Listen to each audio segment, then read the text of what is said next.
টি-20 বিশ্বকাপের আগে পাকিস্তান ক্রিকেটে আবারও অশান্তি। পাকিস্তান সুপার লিগের মাঝে জাতীয় দল নিয়ে ক্ষোভ প্রকাশ করলেন প্রাক্তন ক্যাপ্টেন বাবর আজম। টি-20 ক্রিকেটে তাকে এখন নামতে হচ্ছে 3 নম্বরে। ব্যাটিং অর্ডার পরিবর্তন হওয়ায় খুশি নন বাবর। 20 ওভারের ক্রিকেটেও পাকিস্তানের হয়ে ওপেন করতেন বাবর। গত নিউজিল্যান্ড সফরে ওপেনিং জুটি পরিবর্তন করে পাকিস্তান। বাবরকে নামিয়ে দেওয়া হয় 3 নম্বরে। মোহাম্মদ রিজওয়ানের সঙ্গে ওপেন করতে পাঠানো হয় হাসিবুল্লাহ খানকে। ব্যাটিং অর্ডারের এই পরিবর্তন মেনে নিতে পারছেন না বাবর। পিএসএলের মাঝে তিনি বলেছেন, টি-20 ক্রিকেটে কোনো রকম চাপ ছাড়াই ওপেন করতে পারি, কখনো চাপ অনুভব করি না। টিম চেয়েছে আমি 3 নম্বরে ব্যাট করি, টিমের প্রয়োজনে ব্যাটিং অর্ডারে নেমে গিয়েছি।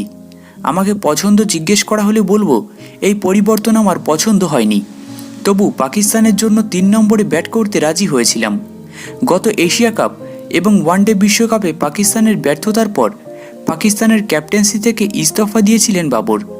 তারপর টি-20 টিমের ক্যাপ্টেন করা হয়েছে শাহিন আফ্রিদিকে।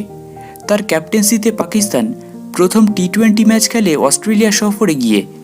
বাবর কয়েকটা ম্যাচে রান না পাওয়ায় গত জানুয়ারিতে নিউজিল্যান্ড সফরে তাকে ওপেনিং থেকে সরিয়ে দিয়েছিলেন শাহিন। এই সিদ্ধান্ত যে তার পছন্দ হয়নি তা সরাসরি জানিয়েছেন বাবর।